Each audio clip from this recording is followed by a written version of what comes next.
The test is in 4 parts: Part 1, Part 2, Part 3, and Part 4. Now look at Part 1. Part 1. There will be time for you to read the instructions and questions, and you will have a chance to check your work.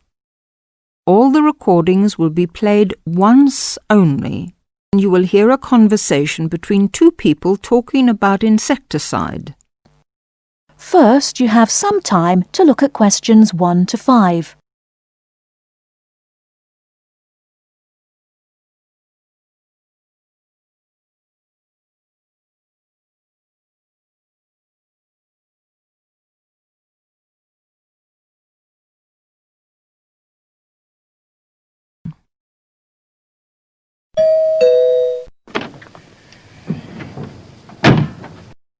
Yes? Oh, good morning, madam. I'm from Pestway Market Research. I'm doing consumer research in this area. I wonder if you'd mind telling me, do you use Pestway in your home? Pestway? Oh, the insecticide thing. Well, yes, as a matter of fact, I do. What do you use it for, madam? Fleas, ants, cockroaches, woodworm? Oh, cockroaches. This is an old house, you see, and we often get cockroaches in the kitchen. I tried scrubbing and disinfecting, but it didn't seem to do much good. And then I heard a commercial about Pestway, so I thought I'd try that. Was that on TV? No, it was radio, one of those early morning shows. You heard it advertised on the radio? Fine. And you say you use it in the kitchen. Do you use it anywhere else in the house? In the bathroom, say? Oh, no. We've never had any trouble anywhere else. We get the odd wasp in the summer sometimes, but I don't bother about them. It's the cockroaches I don't like. Nasty, creepy, crawly things. And you find Pestway does the trick? Well, yes, it's quite good. It gets rid of most of them. How long have you been using it, madam? Oh, let's see. About 2 years now, I think. About 2 years. And how often do you find you have to spray? Oh, I give the kitchen a good spray round the skirtings and under the stove, you know, about every 6 weeks. Every 6 weeks or so, I see. Before you hear the rest of the conversation, you have some time to look at questions 6 to 10.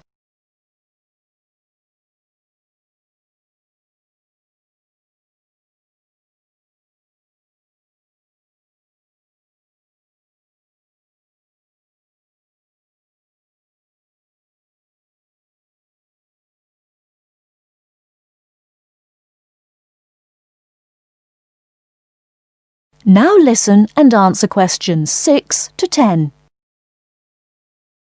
About every 6 weeks. Every 6 weeks or so, I see. Where do you buy your Pestway, madam? A supermarket? Chemist? Oh, no. I get it at the little shop at the end of this street. They stock practically everything. It means taking a bus if I want to go to the supermarket.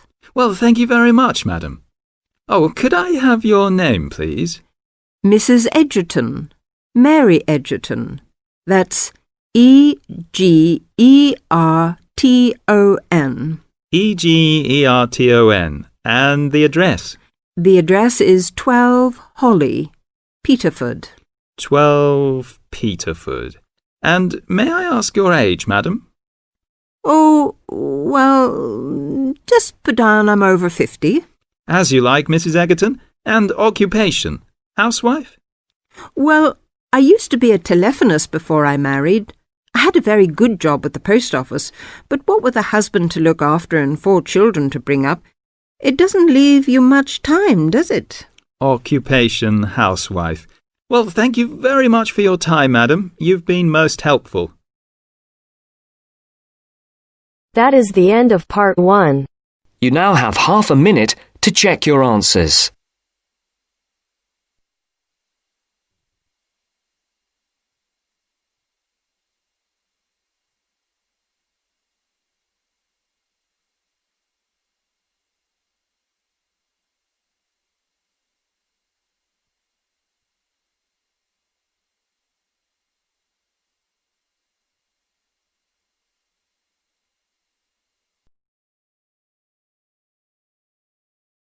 Now turns to Part 2. Part 2.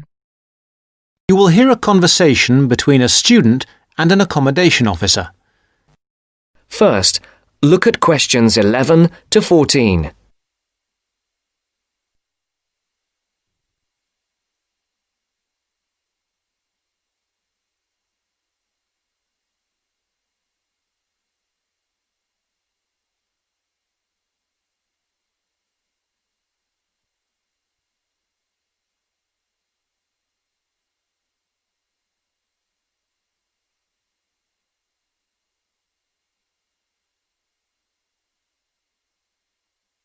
Listen carefully. Well, you have left things a bit late. Have you tried looking for somewhere in Newbridge? Newbridge? No, I haven't. I've never heard of Newbridge. Well, let me show you. I've got a map here. Here's where everything is. You come into Newbridge over the bridge, and the main road in front of you is, surprisingly enough, the High Street. This is one of the main streets. And branching off to the left, you can see there, is West Street. That is another busy part of town. I see. Now, as I was saying, here is the High Street, and here is West Street going left. Now, if you go along West Street, the first place you come to on your right is the supermarket. It's not a very big one, but it's got most things you're likely to need. Next to it, there's the Old Town Hall. I say the Old Town Hall because it is about 100 years old, but it will soon make way for a car park, I'm afraid. I suppose the car is king. Now, opposite the supermarket is the railway station. You can get very frequent buses and trains from here into the university. And next to that is the sports centre. It's a brand new one and was built on the site of some tennis courts. So that's progress. It's got everything the keen sportsman like yourself might require. Now, that's the centre of town, and I want to point out to you the buildings opposite the supermarket, but on the other side of London Road. There are two buildings there. The one further away from the High Street is called the Heights, and the one nearer the High Street is called the Towers. What are they? They are where you could find a flat. One of them, the Heights, has a number of flats for rent at the moment. Oh, good. Look at questions 15 to 20.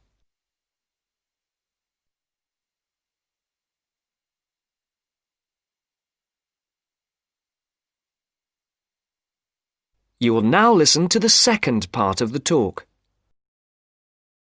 Now, the first one is flat 4. That's a nice flat with a balcony, and you need to apply to the Newbridge Accommodation Agency to ask about that one. You'll find their number in the phone book. Number 6 is another nice one which has been empty for a while, and you can ring the owner directly, I think. Yes, I've got her number written here. There it is. Right, thank you. Good. Now, number 8 is a re-advertisement. What do you mean? Well, it did have a tenant, but now it is for rent again, so I'd like to ask about that one. Leave it with me and I'll look into it for you. Then we can talk about it when I've got more information. OK.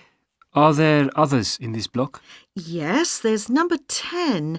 Now, this one's a bit strange. It's advertised with an agency as well as privately in the local paper. Normally, if it's advertised through an agency, you shouldn't really go behind the agency and go directly to the owner. But on this occasion, I suggest you just answer the advert here in the newspaper, which the owner has obviously put in. OK. Finally, there is number 14. This is with the New Start agency. This is an agency started by the girl who was my assistant here, and she left to make money for herself, so she's not my favourite person. But I'm afraid I would have to advise you to go through the agency anyway. Again, their number is in the phone book. All right, is that something for you to be starting with? That's great. But what kind of place is Newbridge? It's a nice place. It was developed about 100 years ago, really for people who worked in the factories around there. They were clothing factories and everyone worked in them, men, women, boys and girls. Then, when the factories closed down, things got very difficult for the town. There was a huge amount of unemployment until a few years ago when, in the telecoms boom, a company making mobile phones started up. I think your phone was made in Newbridge. And now this company employs most of the people in the town. There are new housing estates on the edge of the town, but they're mostly occupied by young families, and there isn't much student accommodation there. Most flats and so on are in the centre. That sounds good. Well, let me know how you get on. Yes, of course. Thank you. Bye. Bye. That is the end of part 2.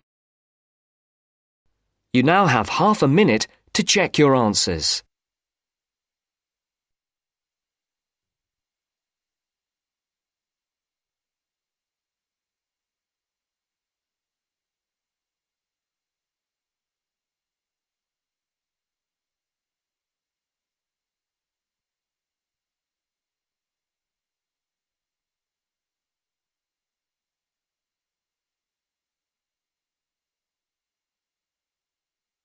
Now turns to part 3. Part 3. You will hear the overseas student officer talking to some new students about the arrangements for an excursion to Ironbridge.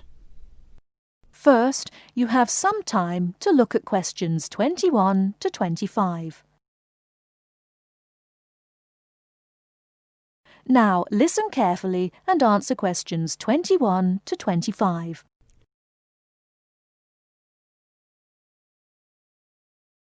Hello everyone, my name is Pamela Sutcliffe and most of you already know that I'm the Overseas Student Officer here at Salopian Technical College. Next Tuesday, the 28th of September, we have arranged an excursion for all new students to the important historical town of Ironbridge.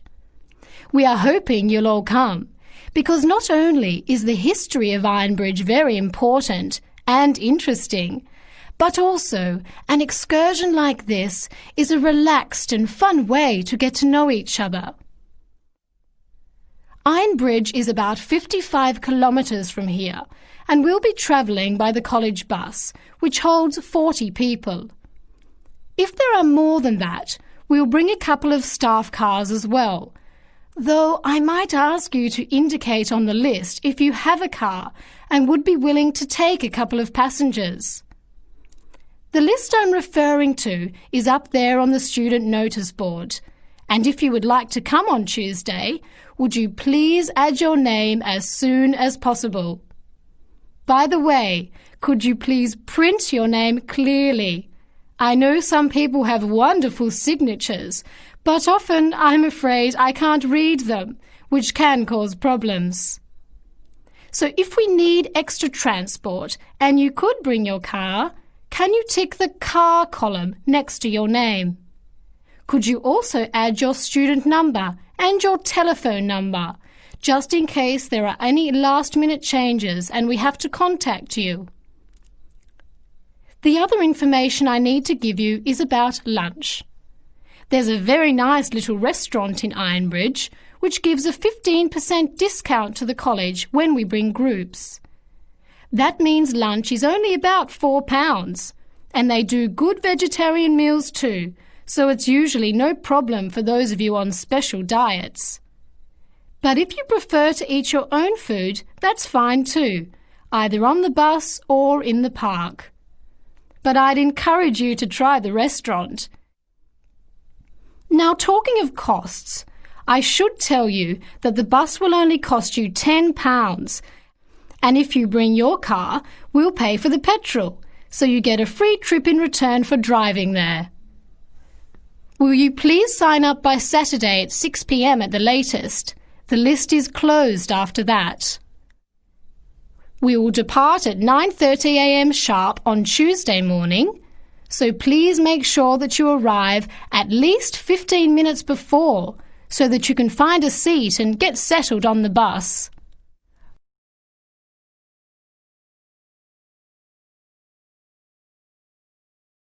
Before you hear the rest of the talk, you have some time to look at questions 26 to 30.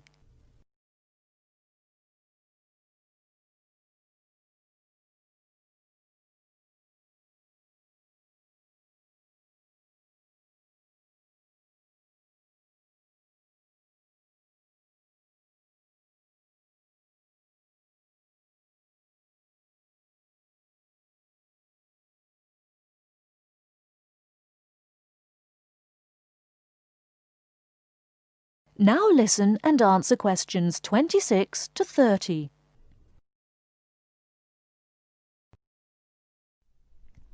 The college bus garage is behind the engineering workshop. It's quite easy to find.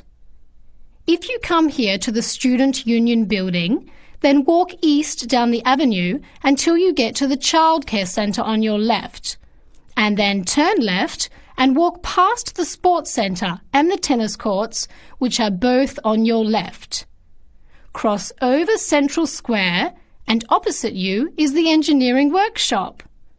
Walk around the back and you'll see the bus.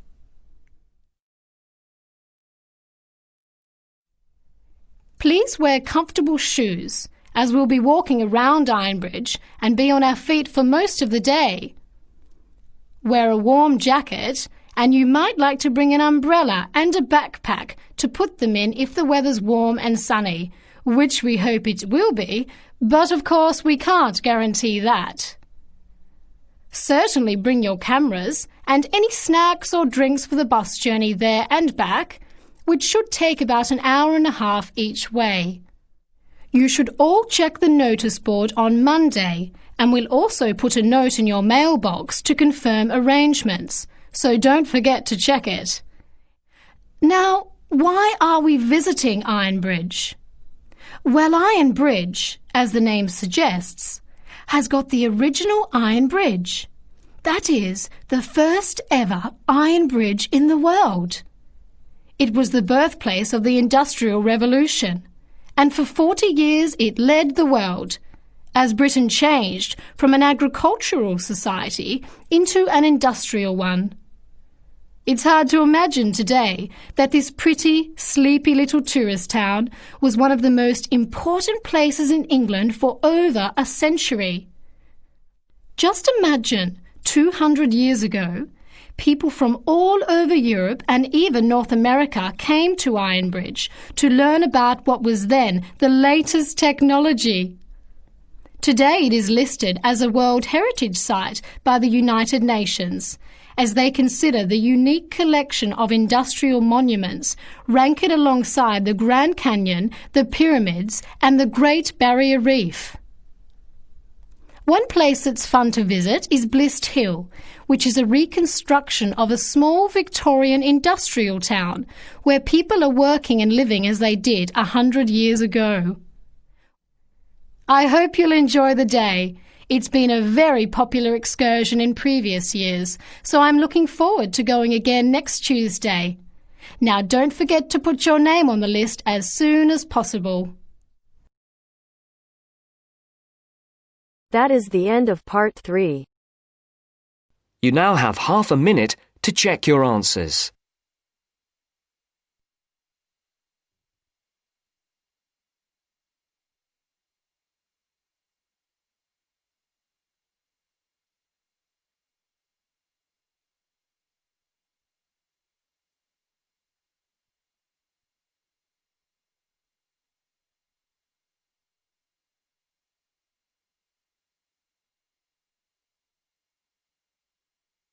Now turns to part 4.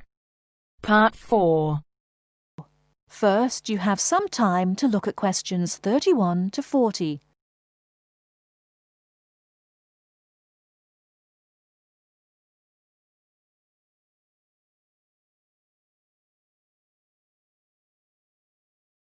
Now listen carefully and answer questions 31 to 40. Good afternoon, everybody. My name is Sally Miller, and I'm here to offer you some advice on legal matters whilst you are studying at this university. Happily, most international students complete their courses without running into any serious legal problems. But if you do find yourself involved in a legal dispute of any kind, ask for help. There are two options. First, contact the students' union or welfare officer.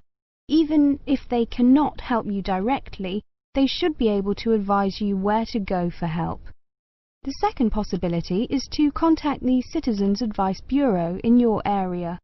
You can find them in the local telephone directory.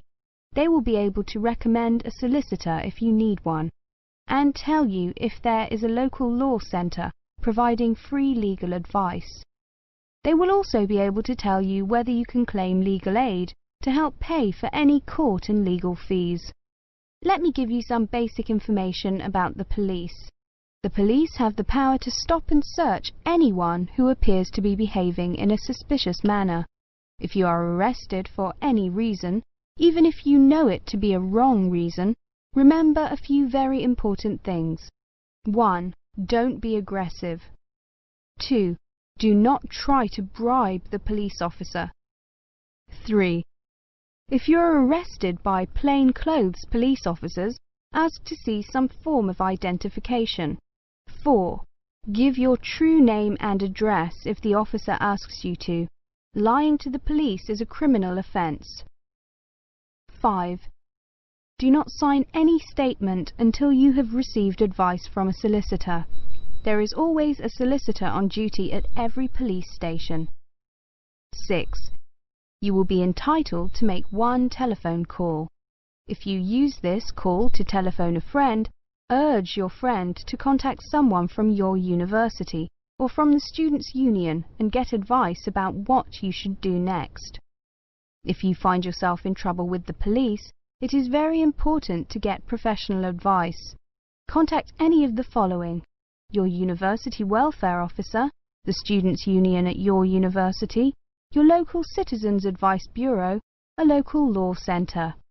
If you are found guilty of an offence, it could seriously damage your position as an international student, so be sure to ask for help as early in the process as possible.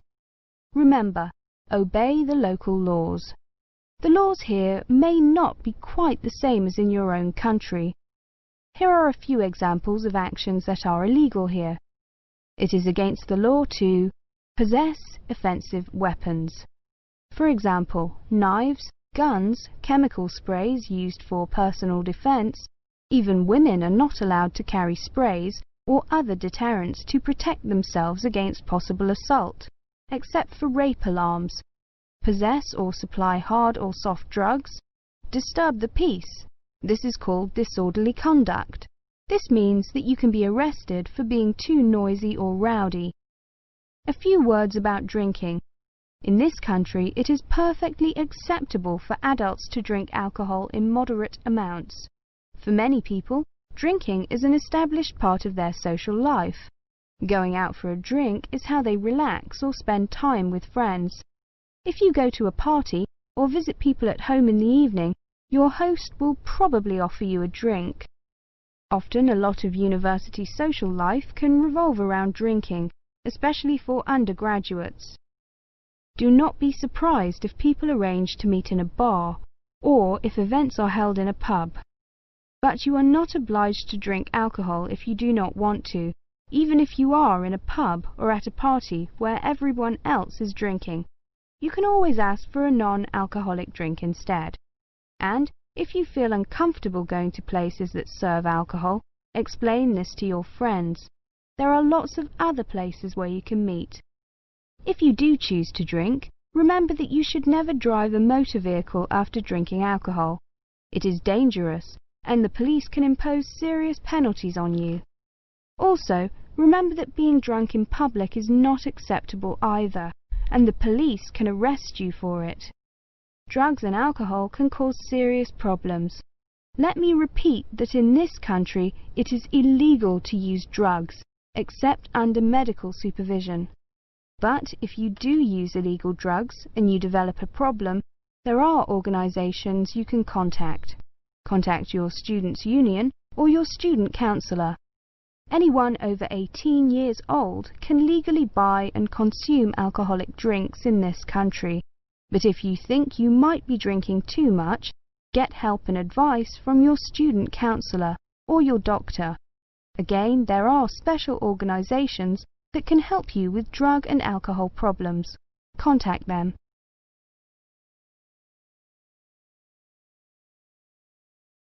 That is the end of part 4. You now have half a minute to check your answers.